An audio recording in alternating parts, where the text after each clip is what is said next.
देव classes में आपका हार्दिक स्वागत है। देव क्लासेस के माध्यम से आप पाएंगे हर विषय का बेस्ट कलेक्शन। यहाँ पर मिलेगा सिर्फ महत्वपूर्ण प्रश्नों का कलेक्शन, जिसके माध्यम से आप अपनी परीक्षाओं में अच्छे अंक हासिल कर सकते हैं। वो परीक्षा 9th की हो या 12वीं की या फिर सीटेट या टीटी, इन सभी पेपरों के महत्वपूर्ण प्रश्नों का कलेक्शन अपने पास है, जो कि हम वीडियो के माध्यम से आपको प्रोवाइड कर रहे हैं। तो आज का हमारा जो टॉपिक है वो है कक्षा 10 की विज्ञान के महत्वपूर्ण प्रश्न। हम गारंटी देते हैं कि अगर आपने इन सारे प्रश्नों को तैयार कर लिया तो 70 से 80% तो हमारी गारंटी है कि इन प्रश्नों के अंतर्गत ही आएगा, क्योंकि जो प्रश्नों का संग्रह हमने किया है ये कम से कम 10 से 15 सालों के पेपर सेट लेकर उनमें से चुनिंदा प्रश्नों को छांटकर किया गया है। और गारंटी देते हैं कि जब आप प्रश्नों का कलेक्शन देखेंगे तो आपको देखकर बहुत खुशी होगी कि बहुत ही कम से कम प्रश्नों में आपकी फिजिक्स, केमिस्ट्री और बायो को हम समाप्त करेंगे और आप उसको तैयार भी कर सकते हैं। तो चलते हैं आज के कोर्स की तरफ। जैसा कि आप देख पा रहे हैं, ये क्लास 10th का भौतिक विज्ञान का आपका प्रश्नों का संग्रह है, जिसमें हम हर अध्याय के प्रश्नों को अलग अलग लेकर चलेंगे। और अगर आपने इतने प्रश्नों को तैयार किया तो नो डाउट गारंटी देते हैं कि आप अच्छे अंक हासिल करेंगे। तो चलते हैं। आज पहला चैप्टर है फिजिक्स का, जो उसका नाम है प्रकाश का परावर्तन तथा अपवर्तन। इसमें देखिए कितने प्रश्न महत्वपूर्ण है। इसमें मात्र 5 प्रश्न महत्वपूर्ण हैं। पहला प्रश्न क्या है? प्रकाश के परावर्तन तथा अपवर्तन के सभी नियमों को चित्र से समझाओ तथा किरण आरेख भी खींचिए। तो छात्रों, ये जो प्रश्न है महत्वपूर्ण प्रश्न है, इसे आपको तैयार करना है। ये प्रकाश का परावर्तन और अपवर्तन के सभी नियम और उसका जो किरण आरेख है उसको भी आपको बताना है। इन प्रश्नों के उत्तर की एक पीडीएफ अपने पास उपलब्ध है। तो जिन छात्रों को उस पीडीएफ की आवश्यकता है या लगता है कि मेरे पास इसके उत्तर नहीं मिल सकते हैं, उनको हम उनके पर्सनल नंबर पर उत्तर हम प्रोवाइड कर देंगे। दूसरा है आपका स्नेल के नियम को समझाइए। महत्वपूर्ण प्रश्न है। अगर आपने इस प्रश्न को तैयार किया तो आपके 2 नंबर तो पक्के हैं। नेक्स्ट आपका लेंस की क्षमता से आप क्या समझते हैं, इसका सूत्र तथा मात्रक बताइए। तीसरा प्रश्न है आपका। चौथा है तारे टिमटिमाते हुए क्यों प्रतीत होते हैं। ये आपके 4 प्रश्न हैं जो थ्योरेटिकल है। और 5वां प्रश्न है आपका एफ, यू या वी तथा वी में संबंध बताइए। मतलब फोकस दूरी तथा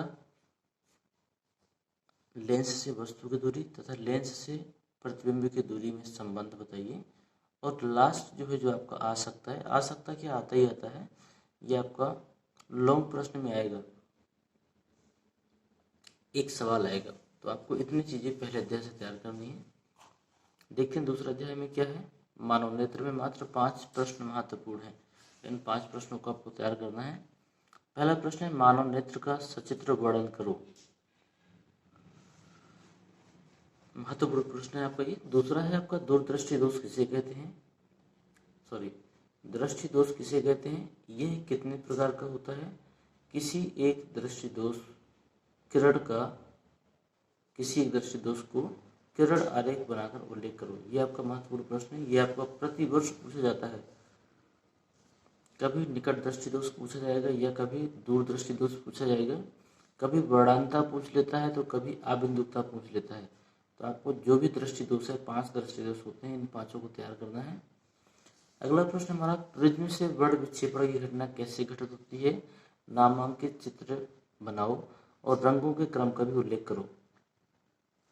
तो प्रिज्म से जब हम किसी प्रकाश को उजाड़ते हैं तो वह कितने रंगों में विभाजित होता है, कैसे होता है और ये घटना कैसे घटित होती है, ये सारी चीज़ें बतानी है आपको। तो इन पाठों का वीडियो, जो प्रश्नों का वीडियो है, विस्तार पूर्वक पहले से भी हमारा पड़ा हुआ है। तो आप उन वीडियो को चैप्टर वाइज सर्च करके देख सकते हैं, या फिर इन प्रश्नों को आप अपने माध्यम से भी याद कर सकते हैं। नेक्स्ट है आपका मारीचिका क्या है, उदाहरण देकर समझाइए।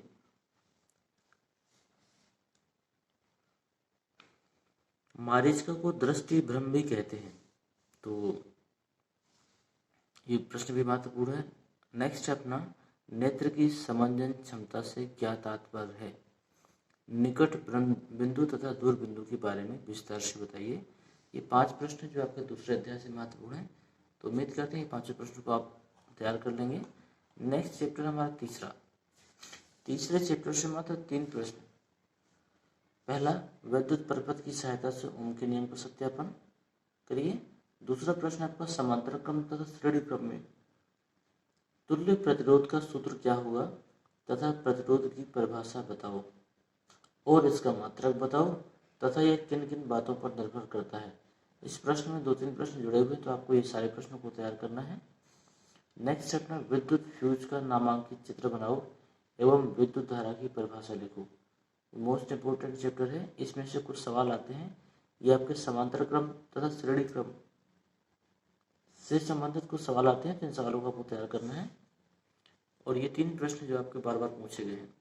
नेक्स्ट आपका ये मोस्ट इंपोर्टेंट है, इस अध्याय से प्रतिवर्ष 1-2 प्रश्न तो आने ही आने हैं। इसमें चौथा और लास्ट अध्याय है ये भौतिक विज्ञान का। प्रत्यावर्ती धारा जनित्र का यह दृश्य धारा जनित्र को कार्य विधि का सचित्र वर्णन करो। दूसरा प्रश्न आपका, विद्युत मोटर का नामांकित चित्र बनाइए एवं इसकी कार्य विधि का उपयोग बताइए। अगला, फैराडे के विद्युत चुंबकीय नियमों को उल्लेख करो। ये आपका मोस्ट इंपोर्टेंट है। फैराडे के 2 नियम हैं, जिसमें से दोनों में से कोई ना कोई प्रतिवर्ष आता है, तो आपको तैयार करना है। चौथा प्रश्न, इसमें चुंबकीय फ्लक्स किसे कहते हैं। आपका यह अध्याय 11वीं 12वीं तक और जब तक भी आप फिजिक्स से लेकर पढ़ाई करेंगे ये आपका तब तक मिलना है, तो इसलिए ये सारे नियम इसके महत्वपूर्ण हैं। आपको एक बार याद हो गए तो फिर इसको 2-4 साल याद करने की जरूरत भी नहीं पड़ेगी आपको। चुंबकीय बल रेखाओं के गुण बता रहा है। अगला है आपका, फ्लेमिंग के दाएं तथा बाएं हाथ के नियमों को उल्लेख करो। 7वां प्रश्न, लेंज का नियम बताइए। और 8वां प्रश्न है आपका, दाएं हाथ के अंगूठे का नियम लिखो। और ये 9वां नहीं इसमें पड़ा हुआ है, सीधे 10वां आ गया है, ये मिस्टेक है लिखने में। तो 9वां प्रश्न है आपका, धारावाही पर्णनलिका में चुंबकीय बल रेखाएं खींचिए। 10 प्रश्न है आपके इस अध्याय में, जिन्हें आपको तैयार करना है। तो उम्मीद करते हैं कि फिजिक्स में आपके टोटल 10 3 13 13 5 18 और 18 5 23 प्रश्न।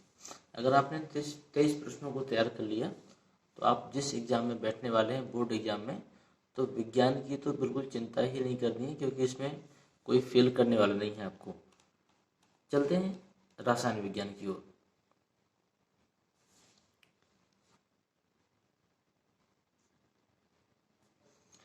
रासायनिक विज्ञान में पहला प्रश्न ही आता है आपका, क्या होता है जब। हालांकि हमारे लिखे हुई चीज़ों से आपको समझ में नहीं आएगा क्या होता है जब। कैसे लिखा होता है ये, कि क्या होता है जब सोडियम क्लोराइड की क्रिया किसी अन्य धातु से करवाई जाती है, या फिर फास्फोरस की क्रिया किसी और के साथ करवाते हैं। इस तरह के प्रश्न होगा। और अगला प्रश्न ऐसे हो सकता है, कैसे प्राप्त करोगे। तो ये दोनों प्रश्न महत्वपूर्ण हैं, इनको आपको अपने किताबों से देखना होगा।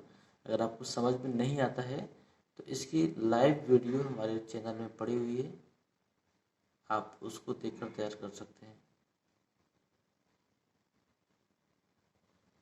अगला प्रश्न है आपका इसी चैप्टर से, IUPAC नाम लिखिए। इसमें हमने पूरी केमिस्ट्री को एक ही पार्ट में कवर कर दिया, इसको आपको चैप्टर वाइज नहीं बताया हमने, क्योंकि इसमें ज़्यादा प्रश्न है नहीं है। IUPAC का नाम लिखिए, क्या होता है, तथा साधारण नाम व संरचना सूत्र बताइए। IUPAC का नाम लिखने के लिए आ सकता है, या फिर कोई भी पदार्थ दे देगा, आपको उसका साधारण नाम और उसका संरचना सूत्र बनाने के लिए कहेंगे। ये मोस्ट इंपोर्टेंट है, आपका 2 नंबर का प्रतिवर्ष आता है। अगला है, साबुन क्या है। ये समझिए, इसके बिना तो कोई पेपर सेट बनता ही नहीं है। साबुन क्या है, एक साबुन का रासायनिक सूत्र लिखो। इसके गुण पूछ सकता है, इसके उपयोग पूछ सकता है, दोष पूछ सकता है। तो आपको साबुन का चैप्टर पूरा तैयार करना। साबुन का मतलब पार्ट, कैसे बनता है, इसकी रासायनिक अभिक्रियाएं क्या हैं, ये सारा तैयार करना है आपको। अगला आपका, मेंडेलीव की आवर्त सारणी के गुण और दोष बताइए। मोस्ट इंपोर्टेंट है ये आपका। अगला, रासायनिक गुणधर्मों के आधार पर धातु एवं अधातु पर अंतर स्पष्ट करो। 7वां प्रश्न है, नौसादर बनाने की विधि का समीकरण लिखिए तथा इसके 2 गुण तथा उपयोग भी लिखिए। 9 सदर भी महत्वपूर्ण है आपका, तो ये आपको तैयार करना है। 7 प्रश्न हो गए आपके। 8वां प्रश्न है, मेंडलीव की संशोधित आवर्त सारणी के किन्हीं 4 सामान्य लक्षणों को लिखो तथा आधुनिक आवर्त सारणी एवं मेंडलीव की आवर्त सारणी में तत्वों की व्यवस्था की तुलना करो। मोस्ट इंपोर्टेंट है ये प्रश्न भी आपको। अगला है, दीर्घाकार आवर्त सारणी की विशेषताएं बताइए। 9वां प्रश्न है आपका, सूचक क्या है, कोई उदाहरण देकर इनके अंतर को स्पष्ट कीजिए। 10वां प्रश्न है आपका, बेकिंग पाउडर बनाने की विधि बताइए और रासायनिक विधि, अणुसूत्र और इसका समीकरण भी लिखिए। 11वां प्रश्न आपका, विद्युत रासायनिक श्रेणी क्या है, लक्षण तथा उपयोग भी लिखिए। ये थे आपके फिजिक्स और केमिस्ट्री के सारे प्रश्न। तो उम्मीद करते हैं कि आपको ये प्रश्न क्लियर हो गए होंगे। इनके उत्तर की PDF अगर आपको चाहिए तो आप दिए गए नंबरों पर संपर्क कर सकते हैं। ये नंबर है आपके, ये लिखा है 9919425442। ये नंबर है आपका व्हाट्सएप नंबर है। इस नंबर पे आप संपर्क करके इसके नोट्स प्राप्त कर सकते हैं। और अगर आपको ये पार्ट पसंद आया फिजिक्स और केमिस्ट्री का, तो आप कमेंट में बायो लिखकर जरूर डालिए, क्योंकि अगर आपकी डिमांड होगी और अगर आपको ये वीडियो पसंद आया और ये करेक्शन पसंद आया तो हम बायो का पार्ट भी आपको जरूर देंगे। और अगर आपको बायो नहीं भी चाहिए तो कोई दिक्कत नहीं, इन दोनों पार्टों को अगर आप तैयार करते हैं तो पेपर में आप अच्छे अंक हासिल कर सकते हैं, इसकी हमारी गारंटी है। और आपको विज्ञान में कोई फेल करने वाला नहीं, क्लास 10 में। आज इसी वीडियो के साथ हम अपना आज का टॉपिक समाप्त करते हैं और मिलते हैं अगले वीडियो।